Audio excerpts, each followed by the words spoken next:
from Affiliate Moguls. Whitney Bastian from Everflow. And Ben Middlemass from Golden Hippo. And I'd like to thank everyone for joining us today. We're really excited to talk about how to drive results through media buying affiliates. And I thought we'd just kick things off by having each of our panelists introduce themselves, how they got their start in the industry, and talk a little bit about their media buying experience. So Ryan, why don't you start us off? Perfect. So my name is Ryan Allred. I am from Las Vegas. I will be watching the hockey game tonight. If any of you guys are fans, please root for Vegas Golden Knights. Thank you. Wait, was that a boo? Anyway, thank you for having us, all of us. My name is Ryan Allred. I own a company called Affiliate Moguls. And what we do is we actually help companies, both large and small, build, scale their affiliate programs, train their affiliate managers, and email media buyers. I got my start in the industry in 2005 in the sports betting information vertical, which is a really fun vertical. And then just loved it, fell deep into it, and just started figuring things out on my own. Thanks, Ryan. Whitney, why don't you go ahead? Hi, my name is Whitney. I am an account manager at Everflow. I got my start in the affiliate industry in 2016, running paid search campaigns and social campaigns for the automotive industry.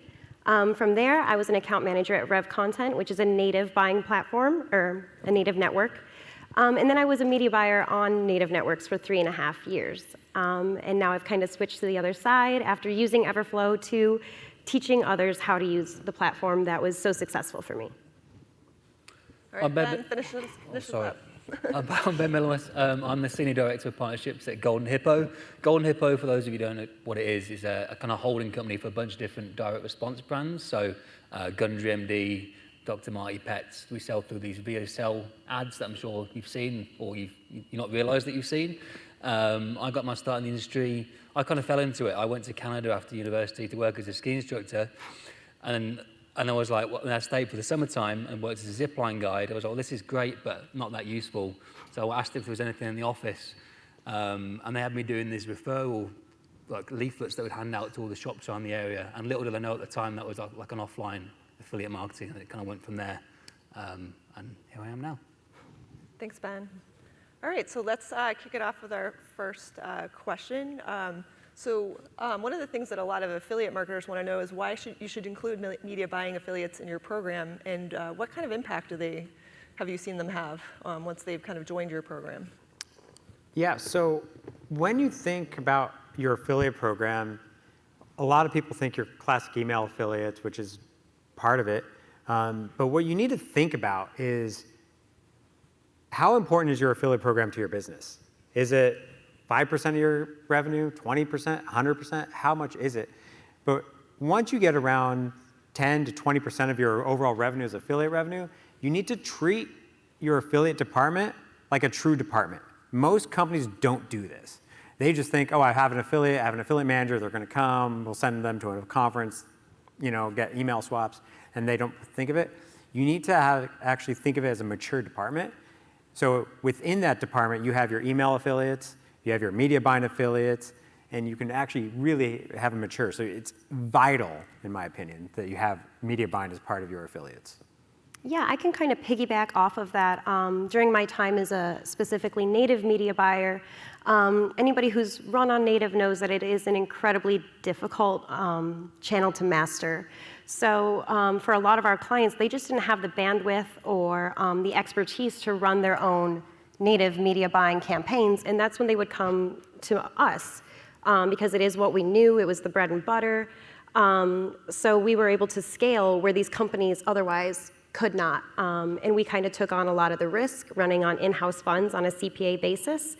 So I think we were able to help many different clients scale in an area that otherwise was untouched to them because they didn't have the resources to do it on their own. I even ran Golden Hippo with Ben. And I think it's just vital for those companies that don't have the bandwidth on their own. Yeah, they drive huge volumes compared to your typical affiliates. And as Whitney said, we can pay them on a CPA. So from an advertiser's perspective, great. There's no risk on our side. The ROIs, assuming your AOV's pretty standard. It's kind of guaranteed ROI. So yeah, they drive huge volumes. Especially we use Facebook, YouTube, TikTok affiliates. And if you crack one ad, that can spend $50,000, $60,000 a day, which is significantly more than your typical content partner can drive. That's great. That leads into our next question. So what channels are you seeing working really well, Ryan, in some of your media buying programs? Really, it's very offer specific and who your demographic's going over, what your offer is going to. The answer is all of them. They all work. It all depends on what affiliate you have, because a lot of your affiliates, you might find an affiliate who's a YouTube expert.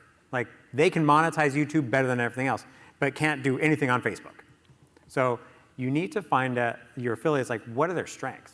And really give them the tools and support they need to be successful at that. But I would say, in my experience, literally all the channels. You just need to find the right affiliate for those channels.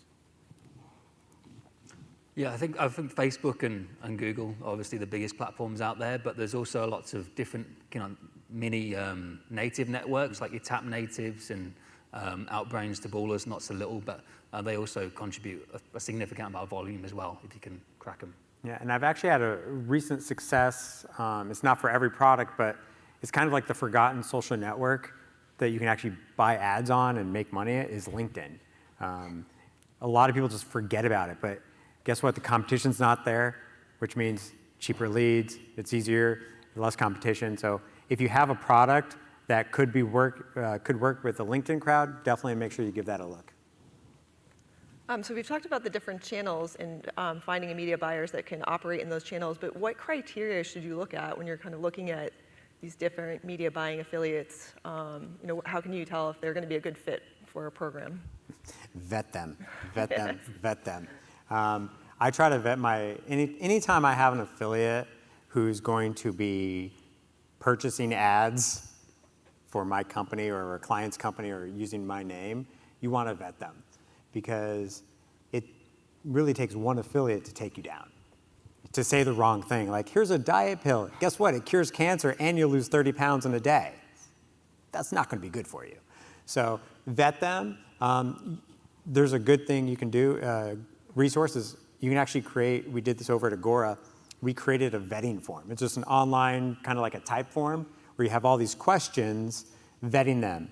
And one of the questions I always put in is their phone number and a time for me to call them. Because if they are not willing to get on a phone call with you, they're not buying media. Like, I'm not having them buy media. If they are willing to get on a phone call with me, I can actually vet them even more. And not only vet them, but give them the tools they need and really find out how we can work together.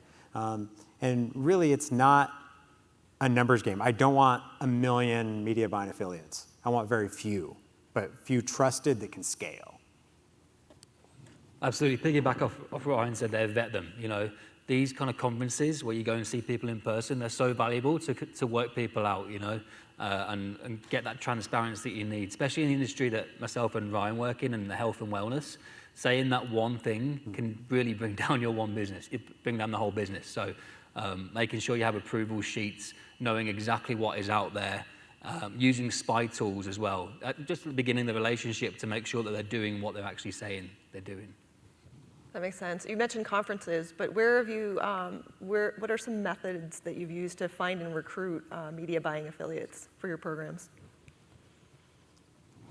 Ben, you want to take that? I mean, honestly, I wish there was an easy answer to Yeah. this question, because I'm looking for the difficult next big one, So a lot of it is the word on the street. You speak to people in the industry who will recommend someone, and generally, they especially in the space that I work in with the VSLs, it is a very niche group of affiliates who know that space, and everyone typically knows each other. So referrals is the best place that I've found. Yeah, I'd say the same thing. Referrals is the best place to find people. That makes sense. And how do you get these a lot of these media buying affiliates to kind of run your offers? Are there any tactics or best practices or strategies that you'd recommend? Have a good converting offer. That helps. Yeah. if you get, have a good converting offer, which is easy for everybody to say, right? If you have a good converting offer, the world's easier place, right? But talking with them, that's why I go back to, I always have their phone number and have, whether it's myself or someone else, physically and actually talk to them and create a relationship with them. Because once you know that, you can give them, like I said, give them the tools, create special videos, special VSLs, special landing pages just for them, just for their audience and their skill set and where they're buying media at. I think it all comes down to building that relationship. So as a media buyer, it was always, I want to run the person who gives me one freedom to let me do what I do. We would send, creatives to your team and say like, hey, is this approved? Is this disapproved? But also we want that like the highest CPA possible because that just makes it enticing on our end, and it gives us something to get excited about. So it's building that relationship with the brands, and then if they do come with you with something new, it might not even be like the best converting, but if it's new and we have a relationship and you're going to give me a good CPA, I'm going to give it a try. Oh, absolutely. And do you guys want a secret on how to get more out of your media buying affiliates? Do you guys want the secret? Okay. Promise me you're not going to tell anybody this outside of this room. Alcohol, right? So, and I know this sounds funny, but if you have the opportunity to meet some of your biggest affiliates in person, meet with them, have a good time with them, have a drink with them. If you don't drink, that's fine. You don't have to drink with them, but create a memory with them. Don't just meet them and talk business, but create a memory with them. I promise you, if you do that, the relationship and the money you make out of that partner is going to explode because you want to work harder for your friends and people you like and know. And if you have that memory, they're going to refer people to you. It's incredible. So go get drunk with your affiliates. Also, consider giving people exclusivity on certain networks. If I have Whitney's running something on Gemini for me or whatever network, and I have 20 other affiliates who are doing it, are all stealing each other's banners. Yes, you might get some higher scale initially, but ultimately it's going to piss everyone off, and no one's going to be happy. So if someone's running at scale, consider keeping it with that one person, because you're going to ultimately get better results and build a better relationship with those partners. And I know it's not Q&A time, but I have a question for you, Ben. On the exclusivity, do you, with your biggest partners that you have exclusivity with,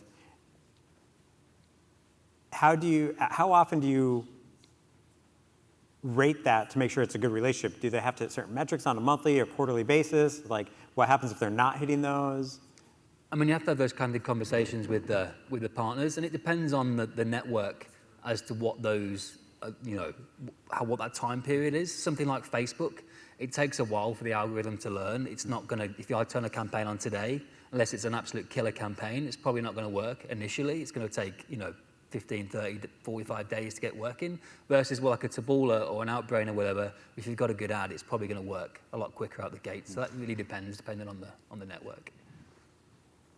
That's great. I know one of the questions I've been asked before, and what's top of mind for a lot of affiliate marketers is, what are some ways to avoid fraud when it comes to working with media buyers? Fraud is a very big, we already touched on that. And again, go back to a vetting. Vet them. That's your first line of defense, is to vet them. Get them on the phone, talk to them. Again, however, once they're going, because there are a lot of people who can talk a good game and get underneath the radar, because I've been snaked by multiple people before, where you'll have an affiliate, a media buying affiliate, for 3 months, 6 months. They're doing good traffic, good volume, they're playing, they're white hat, they're doing all of it. Then once you kind of trust them a little bit, my eyes aren't on them, then they go wild and just go crazy and go black hat and just try to make money and, So one of the things I like to do is I teach the team, or, I look at my stats in the morning and see any red flags.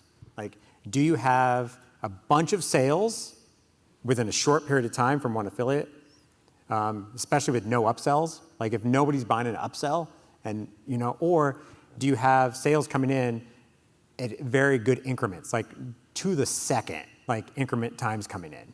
Those are all red flags I want to look for. Like, then what I do is I pause that campaign right away, and then get them on the phone as quickly as possible.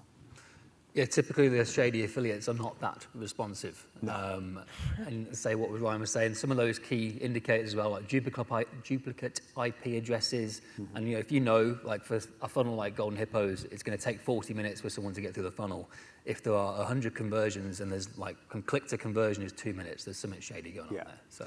Yeah, and make sure in your terms and conditions that you write, if there is any suspicion, anything wrong, you have the right to pause any account and no payout will be made until, and if there is fraud, you forfeit, So just make sure your terms and conditions are up to date with all that to protect you guys.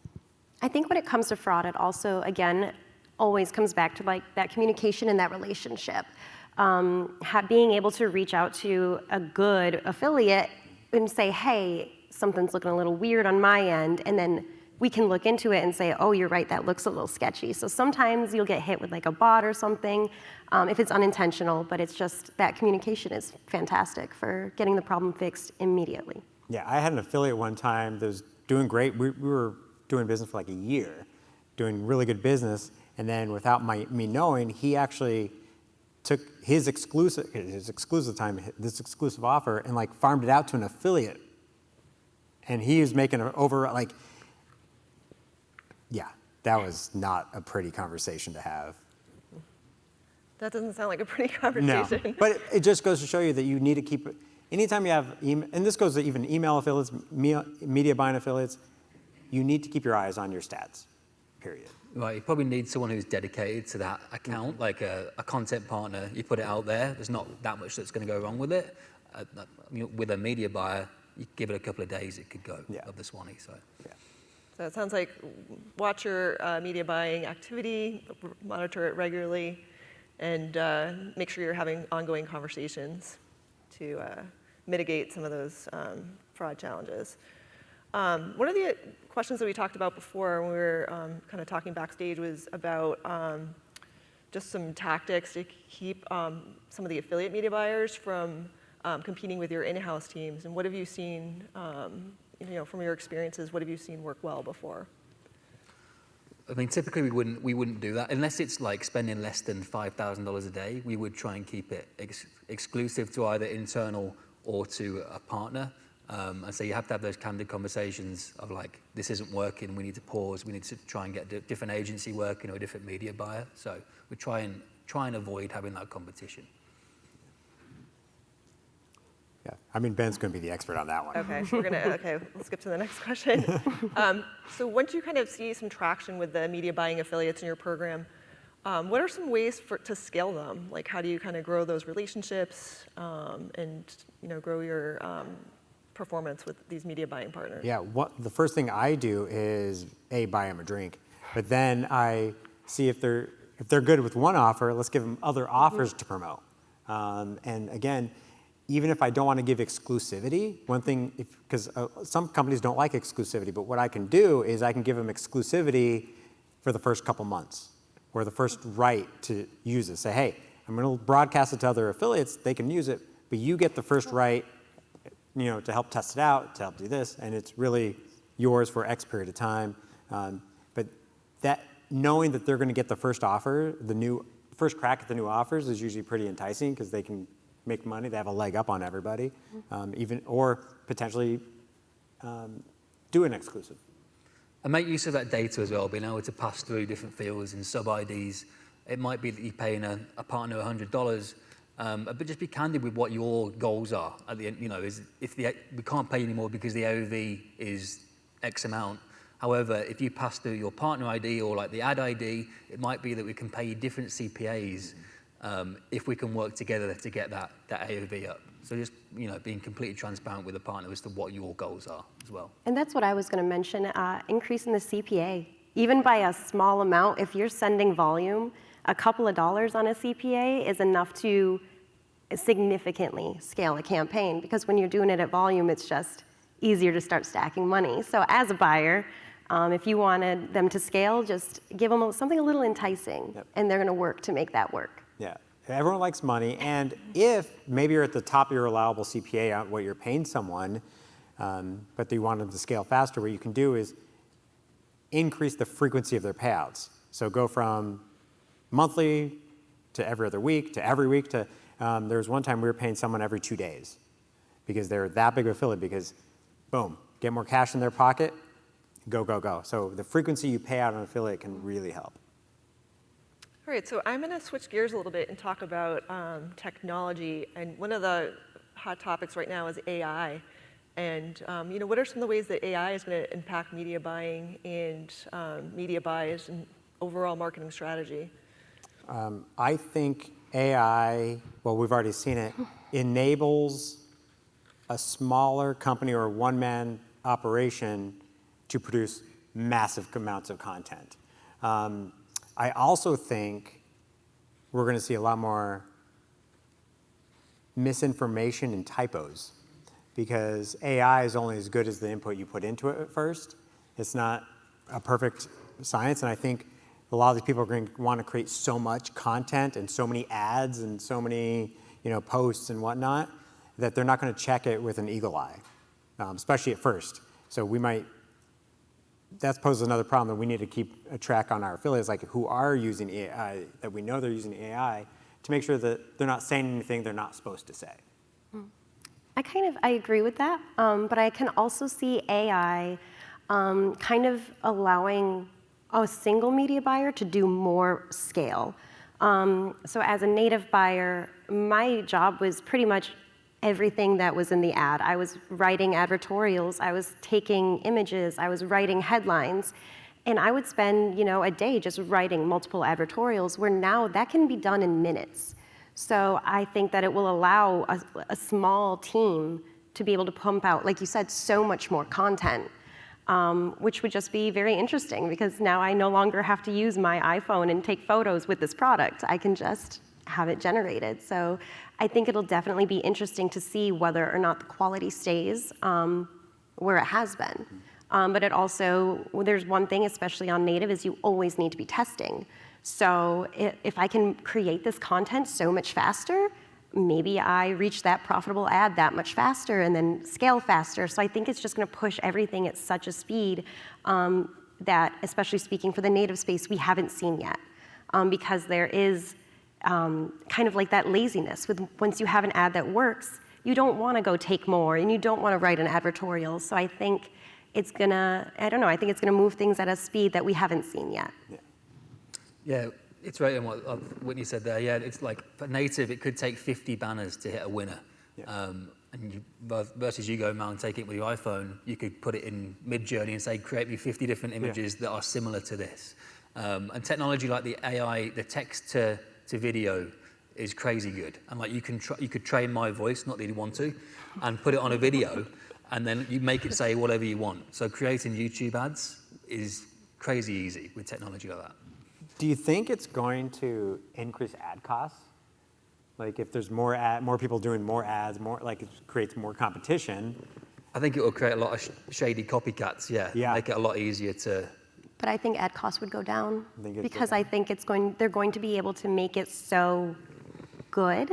So you're going to be able to be more enticing and you're going to raise those CTRs. And if those CTRs go up, then I think the cost is going to go down. Because it'll lower the testing. Mm-hmm. Yeah. Sorry, we're having our own Q&A up here. So.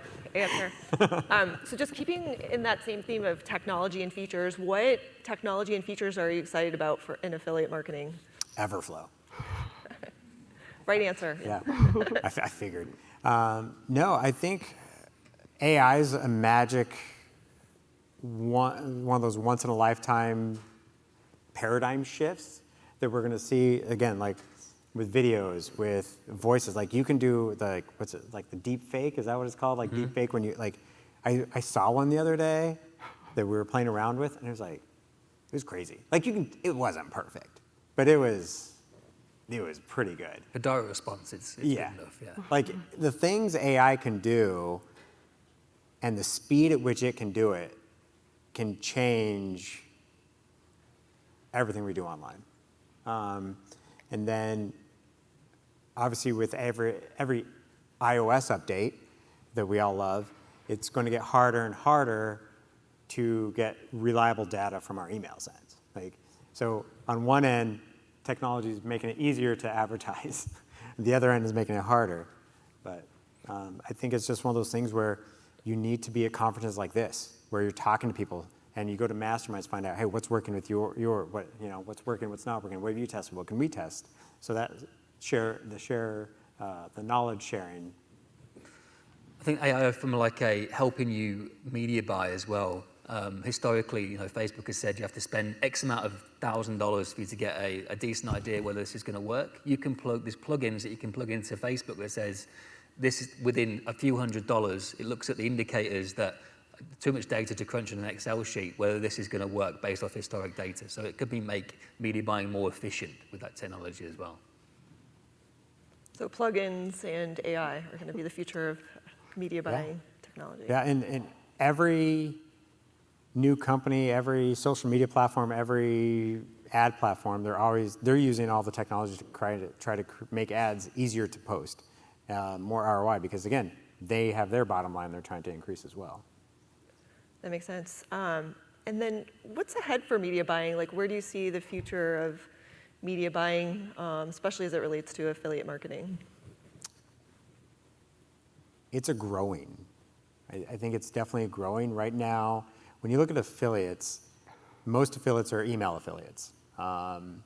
And once people learn that media buying is not scary and you can make way more money and you can scale it to the moon, it's going to work. It's just, with email media buying, there's a lot less risk for that affiliate.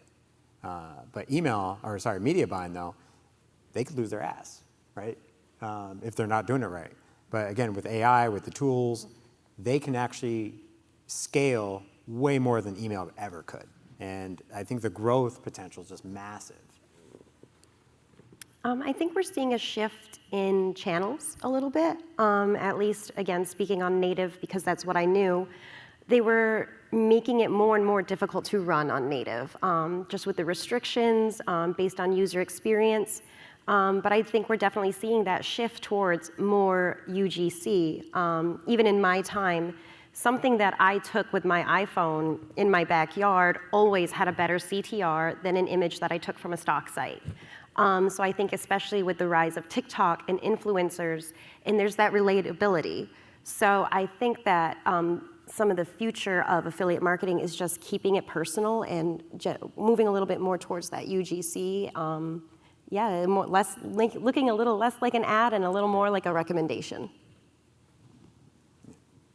You stole my answer. Oh, there you go.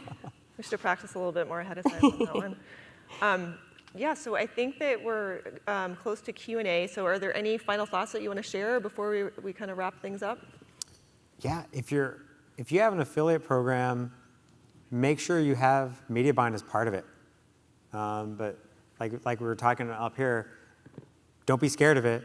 Vet your affiliates, encourage them, and make some money.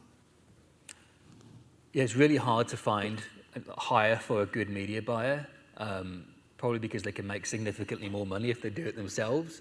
So that campaign that's spending $10,000 a day, if you get someone who really knows their stuff, it could be spending $150,000 a day. It's just a case of expertise and their past experience. And there's something we didn't really talk too much about, but with media buying affiliates, and this is something my partner Megan and I, we teach and train as well quite a bit, is you can buy email, like email drops.